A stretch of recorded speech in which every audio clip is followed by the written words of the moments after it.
നമസ്കാരം. വഖഫ് ഭേദഗതി നിയമം ലോക്സഭാ കടമ്പ കടന്നതോടെ മുനമ്പത്ത് ആഹ്ലാദ പ്രകടനമാണ്. മുനമ്പത്തുകാർ ഇന്നലെ അർദ്ധരാത്രിയിൽ വലിയ തോതിൽ ആഹ്ലാദ പ്രകടനം നടത്തി. മുനമ്പത്തെ പ്രശ്നം പരിഹരിക്കപ്പെട്ടു.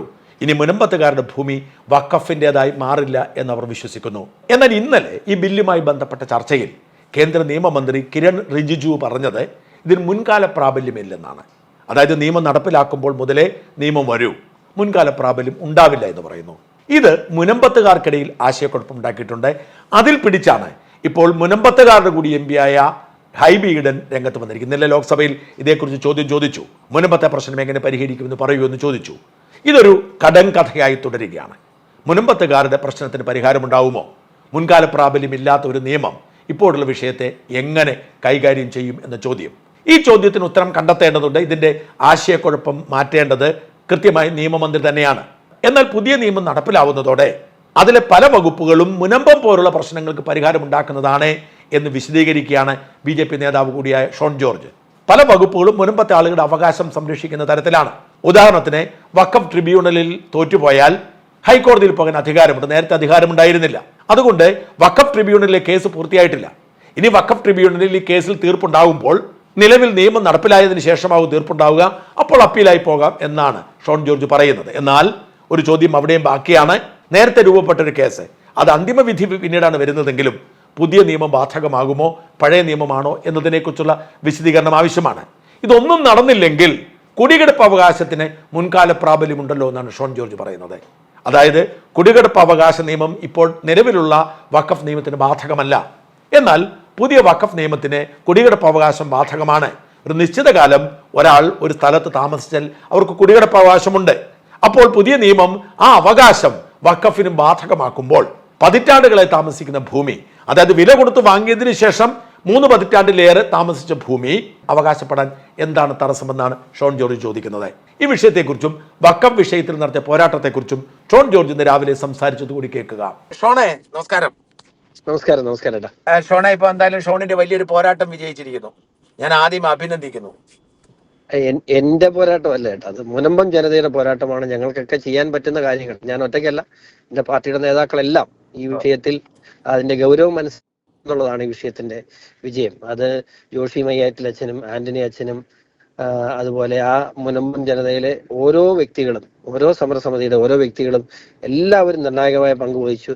പിന്നെ ആ മുനമ്പം ജനതയുടെ കഷ്ടപ്പാടിനോടൊപ്പം നിന്ന സഭയുടെ പിതാക്കന്മാർ, നേതൃത്വം, ഇവരെയൊക്കെ ഒരിക്കലും മറക്കാൻ കഴിയുന്നതല്ല. അവരൊക്കെ ഇത്തരത്തിലൊരു നിലപാട് സഭ, ഇത്രയും ശക്തമായ നിലപാട് സഭ സ്വീകരിക്കുമെന്ന് ഞാൻ ഒരിക്കലും പ്രതീക്ഷിച്ചില്ല. പക്ഷെ അതിലൊക്കെ വളരെ നിർണായകമായ എല്ലാ പിതാക്കന്മാരും ഈ ഒരു പ്രശ്നത്തിൽ വളരെ തുറന്ന സമീപനം എടുത്തുകൊണ്ട് ഇത്രയും സ്ട്രോങ് ആയ നിലപാട് സ്വീകരിച്ച സഭയും പ്രത്യേകം അഭിനന്ദിക്കാതിരിക്കാൻ കഴിയില്ല.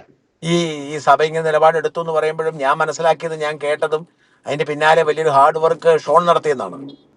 അത് ഞാൻ പറഞ്ഞാൽ എന്തെങ്കിലും ചെയ്യുന്ന ഒരു സമൂഹമല്ല സഭ. പക്ഷെ എന്താണ് മുനമ്പെന്നും മുനമ്പത്ത് ഈ ഇതര പാർട്ടികൾ കൈക്കൊള്ളുന്ന സമീപനം എന്തെന്നും ഇതിനകത്ത് സഭ ഒരു നിലപാട് സ്വീകരിച്ചില്ലെങ്കിൽ അവർക്ക് നീതി കിട്ടുകയില്ല എന്നും സഭാപിതാക്കന്മാരെ ബോധ്യപ്പെടുത്താൻ, അല്ലെങ്കിൽ സഭയുടെ നേതാക്കൾക്ക് ഈ കാര്യങ്ങളെ കുറിച്ച് വിശദീകരിച്ചു കൊടുക്കാൻ എനിക്ക് കഴിഞ്ഞിട്ടുള്ള ഞാനത് ചെയ്തിട്ടുണ്ട്. ഓക്കെ, ഞാൻ ഒരു കാര്യം മെയിൻലി ചോദിക്കാൻ, ഇപ്പൊ ഉണ്ടാവുന്ന ഒരു പ്രശ്നത്തിൽ ഹൈബി ഈഡൻ പാർലമെന്റിലൊക്കെ ഇന്നലെ കത്തിക്കയറി ചോദിച്ചൊരു ചോദ്യം, ഹൈബി എനിക്ക് തോന്നുന്നു ജോർജ് കുര്യനുമായിട്ട് വഴക്കുണ്ടാക്കി തോന്നുന്നു. ഒന്ന്, ഇതുകൊണ്ട് എന്ത് ഗുണം? ഒരു ഗുണവും കൊണ്ടാകാൻ പോകുന്നില്ല. ഇത് മുൻകാല പ്രാബല്യമില്ല എന്ന് റിജിജു പറഞ്ഞു. അപ്പൊ അങ്ങനെ പറഞ്ഞ സമയത്ത് മുനമ്പംകാർക്ക് ഇത് മുൻകാല പ്രാബല്യം ഇല്ലാതെ ഒരു ഗുണം ഉണ്ടാവത്തില്ല, ഇത് പറ്റിയില്ലല്ലേ എന്ന് ചോദിച്ചു. ഈ മുൻകാല പ്രാബല്യം ഇല്ലെങ്കിൽ ഇത് പഴയ കേസാണല്ലോ, അതായത് ഇവരുടെ കേസ് എന്ന് പറഞ്ഞത് നേരത്തെ വന്ന കേസാണല്ലോ. അപ്പൊ ഇതൊക്കെ എങ്ങനെ സംഭവിക്കും? ഇത് എങ്ങനെ ഗുണം ഉണ്ടാവും മുനമ്പത്തിന്?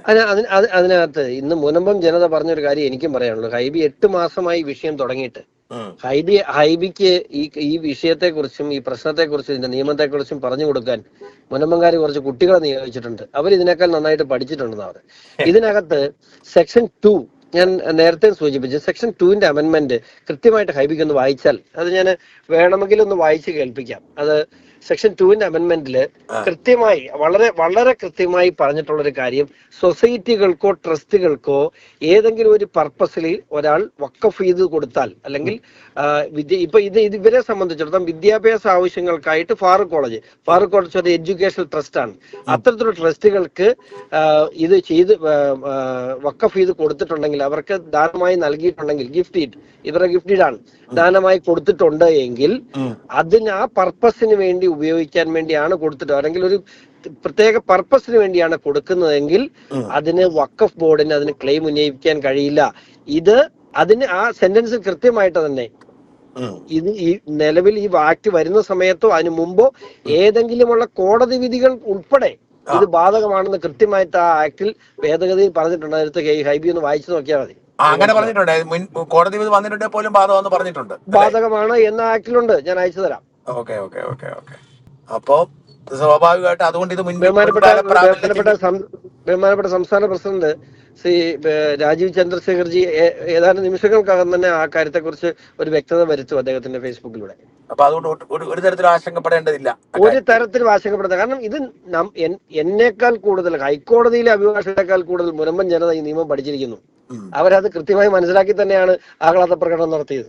ഓക്കെ, അതുകൊണ്ട് ഇനിയിപ്പം ഇവർക്ക് ഭയപ്പെടേണ്ട കാര്യമില്ല. ഇത് വരുമ്പോൾ തന്നെ ഇവർക്ക് ക്ലിയർ ആയി, നിയമം പാസ്സായി കഴിഞ്ഞാൽ ഇവരുടെ അവകാശം തിരിച്ചു കിട്ടും. 100%. ഇനി അഥവാ അങ്ങനെ അല്ലെങ്കിൽ നിങ്ങൾ ഇന്ന് അടുത്ത സ്റ്റെപ്പ് എടുക്കും. ഇനി അഥവാ ഇങ്ങനെ കിട്ടാത്തൊരു സാഹചര്യം ഉണ്ട്, നിങ്ങൾ സമരം അവർ തുടരുവാണല്ലോ മുനമ്പംകാര്. അത് അവര് റവന്യൂ അവകാശങ്ങൾ തിരിച്ചു കിട്ടുന്ന വരെ സമരം തുടങ്ങാൻ.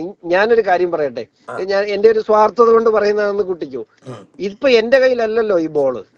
ഇത് മുനമ്പം ജനതയ്ക്ക് നീതി കിട്ടുമെന്നും മുനമ്പം ജനതയ്ക്ക് പേരെടുത്ത് പരാമർശിച്ചുകൊണ്ട് ഇന്ത്യയുടെ ന്യൂനപക്ഷ വകുപ്പ് മന്ത്രി, പാർലമെന്റ് കാര്യ വകുപ്പ് മന്ത്രിയും അമിത്ഷാജിയും ഇത് വാക്കുകൊടുത്തതാണ്. ഇതിനകത്ത് എന്തെങ്കിലും കുറവ് ഇപ്പൊ ഹൈബിക്ക് തോന്നുന്നുണ്ടെങ്കിൽ പറഞ്ഞാൽ മതി, ഒരു അമെന്റ്മെന്റ് കൊണ്ട് നമുക്ക് പോയേക്കാം. ആയിക്കോട്ടെ. ഒരു കാര്യം കൂടെ, ഒറ്റ കാര്യം കൂടെ. ഈ എല്ലാം കൊള്ളാം. ഇപ്പൊ മുനമ്പത്തത് പോലെ തന്നെ ഒരു വിഷയമായി വളർന്നു വരേണ്ടതാണ് ഈ മുല്ലപ്പെരിയാർ വിഷയം. അതിനകത്തോടെ ഷോണിന്റെ ഒരു ഇടപെടൽ വേണം എന്നുകൂടെ ഞാൻ അഭ്യർത്ഥിക്കുകയാണ് ഈ വിഷയത്തിൽ, ഈ സാഹചര്യം. ഞാൻ ഒറ്റ കാര്യം കൂടെ വളരെ സ്നേഹത്തോടെ പറയട്ടെ ഏട്ടാ. എല്ലാ കാര്യത്തിനും കഴിഞ്ഞ ആഴ്ചയും ഈ ഡീലിമിറ്റേഷനുമായി ബന്ധപ്പെട്ട വിഷയങ്ങൾക്ക് അവിടെ ചെന്നൈയിൽ ചെന്ന് മുഖ്യമന്ത്രി ഐക്യദാർഢ്യം പ്രഖ്യാപിച്ചു. ഇവര് രണ്ടുപേരും കൂടെ ഒരുമിച്ച് ഒരു തീരുമാനം 10 മിനിറ്റ് പോലെ, ഇവിടെ വി ഡി സതീശൻ പറഞ്ഞ പോലെ 10 മിനിറ്റ് പോലെ മുല്ലപ്പെരിയാർ, അതായത് തമിഴ്നാടിന്റെ ജലം, കേരളത്തിന്റെ സുരക്ഷ എന്ന മാനദണ്ഡത്തിന്റെ അടിസ്ഥാനത്തിൽ ഇവർ 10 മിനിറ്റ് ചർച്ച ചെയ്താൽ തീരുന്നൊരു വിഷയമല്ലേ മുല്ലപ്പെരിയാർ. അതിന് എന്തിനാണ് സുപ്രീം കോടതി, അതിനെന്തിനാണ് വിദഗ്ധ സമിതി?